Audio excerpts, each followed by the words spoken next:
All right, just continuing our journey through fire in California's ecosystems. I'm about halfway through chapter 6 at this point, which is all about characterizing fire regimes. And fire regimes really have been the main focus over the last 1 to 2 weeks of me doing these videos or podcasts, depending on how you're listening to this. So, what I learned today just goes deeper into how to actually characterize fire regimes. But before I talk about some of the new information I've come across, should just do a little refresher, lay the groundwork, a little bit of a foundation. So fire regimes are just the typical fire that you see within an area. And this is going to be based on different characteristics like temporal, spatial, and magnitude. So the seasonality, when you have fires happen, the fire return interval. Do fires usually pop up every 5 years in this area or every 70 years in this area? And then within spatial, you also have fire size, which is basically just the fire perimeter, and then spatial complexity, which is how much of the area within that fire perimeter would have been high severity burn, low severity burn, maybe unburned. And the smaller those patches are, the higher spatial complexity it is. So that's temporal, spatial. Last one is magnitude, which is going to be fire line intensity, how much heat and energy comes off of your fire. Your fire severity, which is less about the heat from the fire or the energy from the fire or the flame lengths, but it's more on the impact that that fire has on the ecosystem. So how does it impact vegetation, life, property, and there's a number of ways to calculate that. Things like plant mortality or biomass consumption, or in the human aspect, it'd be structures destroyed or lives lost. So that would have to do with fire severity. And then finally, within magnitude, we have fire type, whether it's surface fires or the 3 kinds of crown fires, passive, active, or independent. So that's a lot of information to throw at you in about 1 to 2 minutes. But that's basically how we characterize fire regimes: temporal, spatial, magnitude, and then all the different little factors that I just talked about. So then your next question would be, all right, so we have all of these factors, and it makes sense how we would figure out what a current fire was like, where a fire comes through, we have some satellite data, we're flying planes on it, getting infrared data, we have lots of boots on the ground, we have ecologists out there, we have land managers out there all mapping the severity, and our data sets are pretty complex these days when it comes to wildfire. I got to use some pretty high quality data sets during my work at San Jose State under the Fire Weather Research Laboratory when I was building a machine learning model to predict when you would have extreme wildfire days. And yeah, some of the data sets we have these days are amazing. But obviously the tools that we have to create those data sets nowadays have not been around very long. And when I'm talking about characterizing fire regimes, that's over a much longer time period than just the current day or even just the last few decades. In some cases, your fire regime could have slowly evolved over decades to centuries to maybe even thousands of years, because it evolves just like the plants do. And it actually evolves with the plants, because a lot of time, based on the plants you have, that's going to determine what kind of fires you have. And kind of vice versa as well. So fire is a part of the ecosystem just the same way your vegetation is, your temperature is, your rainfall is, your soil. All the different aspects work together, especially in California. So the key point I've been making in all of these videos the last 2 weeks is that fire isn't necessarily a disturbance to the ecosystem. Fire is part of the ecosystem. So with that in mind, because fire is part of the ecosystem and plants have adapted to the specific fire regime, if we interrupt that fire regime, whether we're putting too much fire on the ground and the fire frequency and maybe severity is much worse than it used to be, or maybe we're not allowing fire to happen enough, so the fire return interval gets too long, fuels build up too much, and then you have very intense, severe crown fires when maybe before you would have just had frequent surface fires.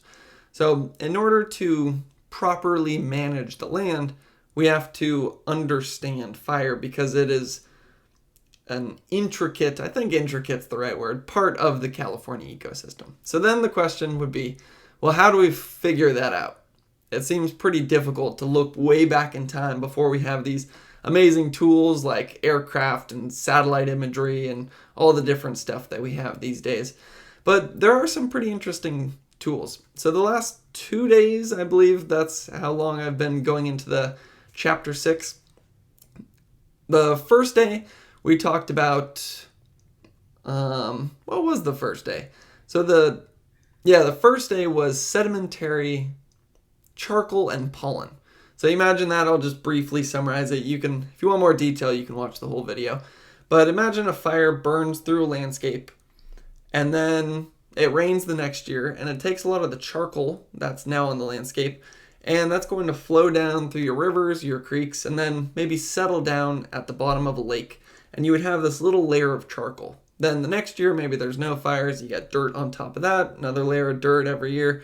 And then based on that, you would have a little timeline if you were to take a core of that lake bed of when your fires happen, because that's where your little charcoal layers are going to be. And based on that, you can sort of figure out the fire return interval. It's maybe not the most accurate thing, but it can go back as far as maybe 21,000 years because you're doing the I can never say this word, spectrometry. Yeah, I'm not even going to try.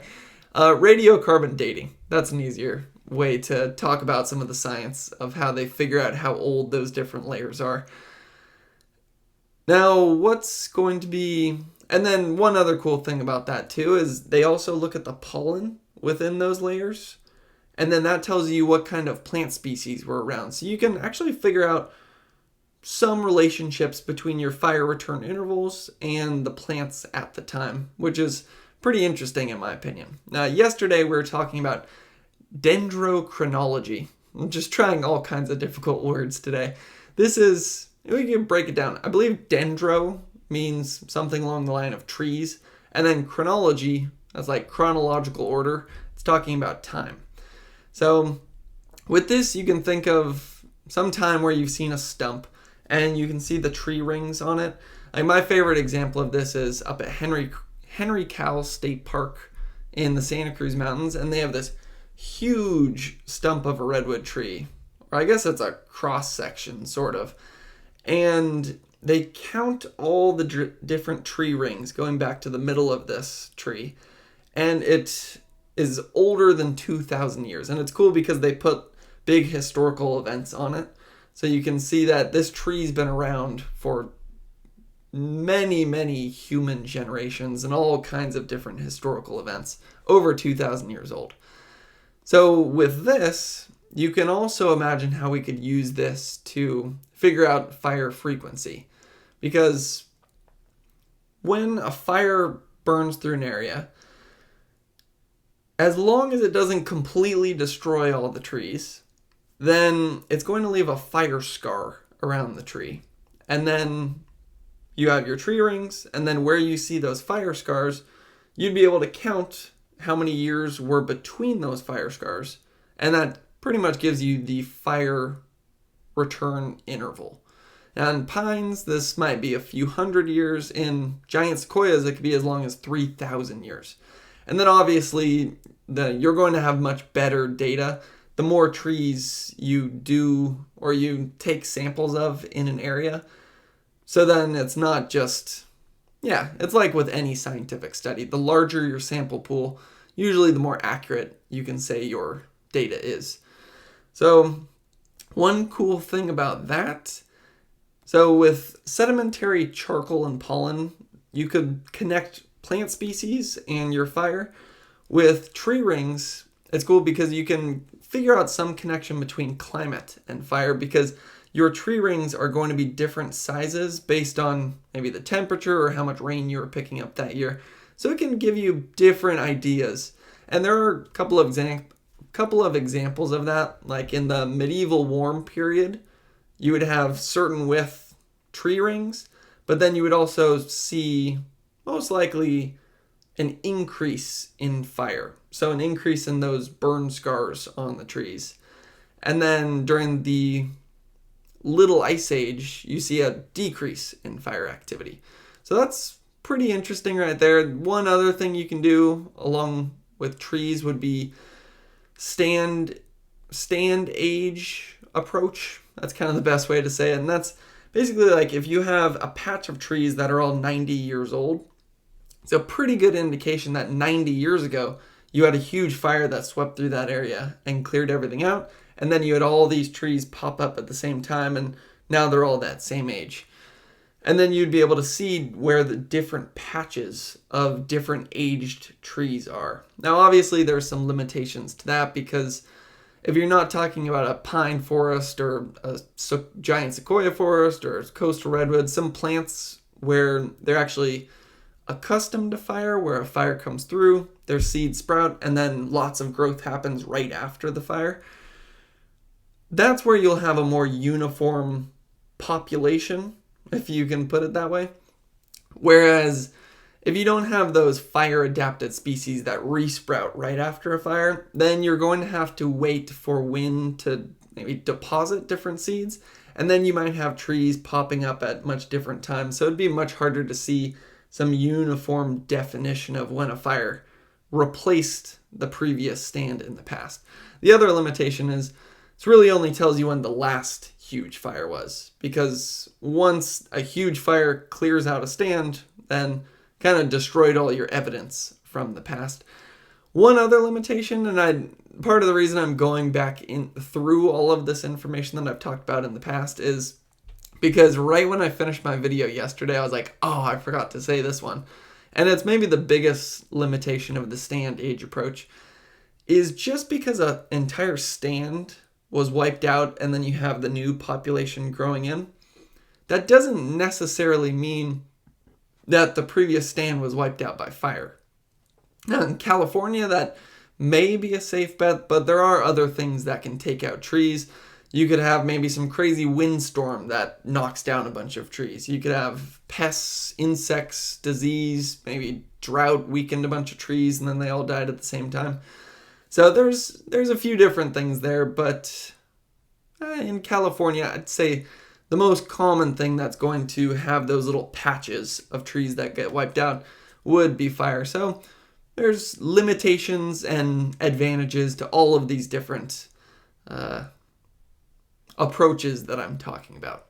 So what I learned about today, I don't think I'm going to need to spend too much time explaining these things because it's pretty intuitive, but it's things like reports, articles, papers, books.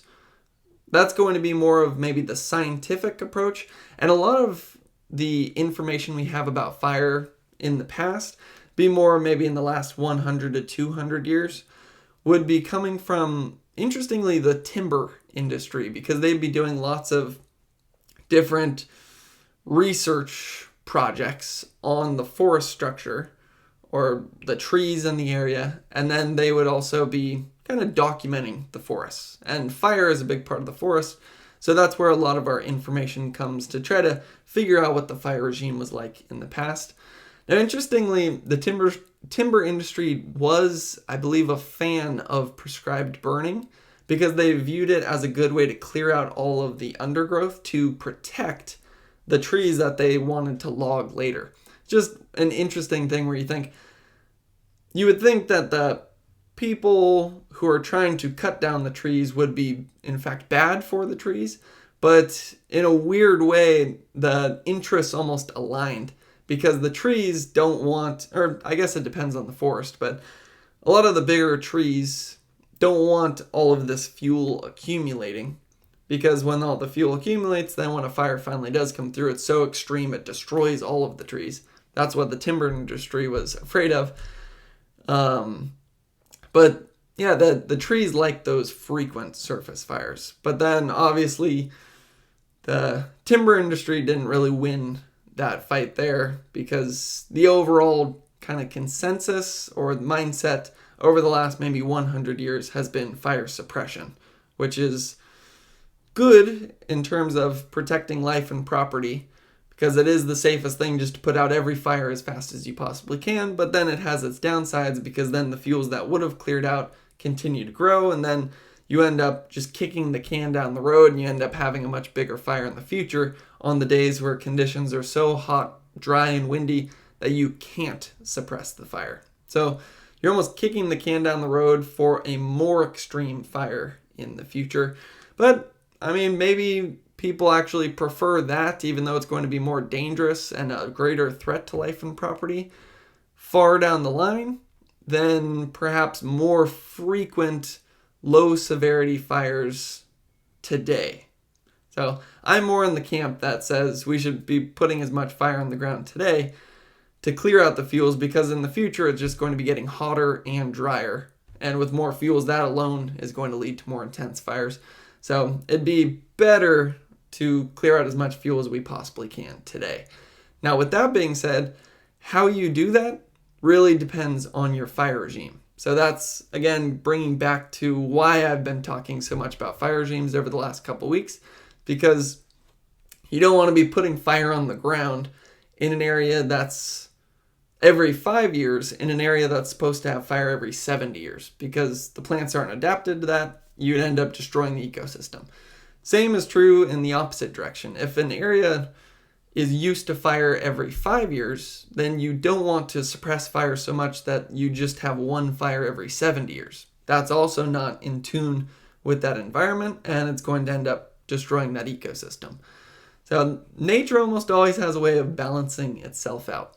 But just getting back to some of the stuff I was reading about today, articles, reports, papers, books, that's going to be more of the kind of scientific side of things. But then there's also the more just citizen or kind of normal non-scientist side of things, where I remember when I was originally going to do my master's thesis on sundowners in Santa Barbara, one of the papers that I read, it's basically talking about downslope wind events that lead to pretty high fire danger because you have very hot, dry, windy conditions that happen overnight. So those can be especially dangerous because people are asleep and then they don't evacuate, and it can lead to pretty dangerous situations. We have that in other parts of California as well. It's like Santa Ana's or the Diablo winds.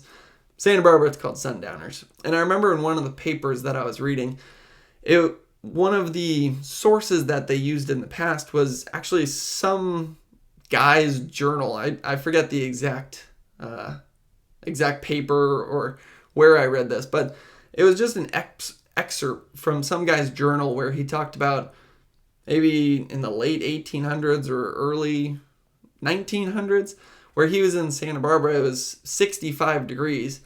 The sun goes down, and then all of a sudden these winds come down from the Santa Ynez Mountains, and within the span of an hour, the temperature raised 30 degrees, and they started having massive wildfires. Now, I may not have that story exactly right, so don't quote me on it. I read that paper years ago, but that's the overall gist of it. And what I was trying to do is use an example where some guy's diary in the past was able to tell us of fire that happened in the past, which can give you clues into what the fire regime was like in the past, which can provide some evidence and information for figuring out what kind of practices we should use in the present with regards to land management if we want to be more in tune with the natural ecosystem. And then also you have just anecdotal evidence, things like stories, whether it's passed down just through, I don't know, like books, diaries, or Native Americans had a lot of oral traditions where they passed down stories just through speaking. And that all of that kind of information can be brought together with some data sets as well. There's a number of data sets that we have from the past. They're obviously not as high resolution as the data sets we have today, but it's just trying to get information from as many different sources as possible to try to figure out what fire was like in the past, to figure out what we should do in the present to lead to the best future possible. And obviously there's going to be limitations to this, but the best we can do is just take the knowledge that we have and then try to just make the best decision possible with the information that we have at the present time. I think that's maybe a quote from Wedding Crashers. I don't know the exact quote, and I'm not going to do my John Voight impression while I say that. I think that's John Voight in that movie. But yeah, that's basically fire regimes. I think that's the first part. I'm wrapping up that first section of chapter 6. I'll be interested to see what the rest of this chapter gets into. But again, it's sedimentary charcoal and pollen, dendrochronology, and then all of the different aspects we got into today, where it's things like articles, papers, books, oral traditions and stories as well, things like diaries. All of that to figure out your fire regime, to figure out what kind of practices we should do today if we want to better live with fire. So I'm going to be interested to continue to read chapter 6. If you want to learn more about wildfire in California, you can stay tuned, and thanks for watching.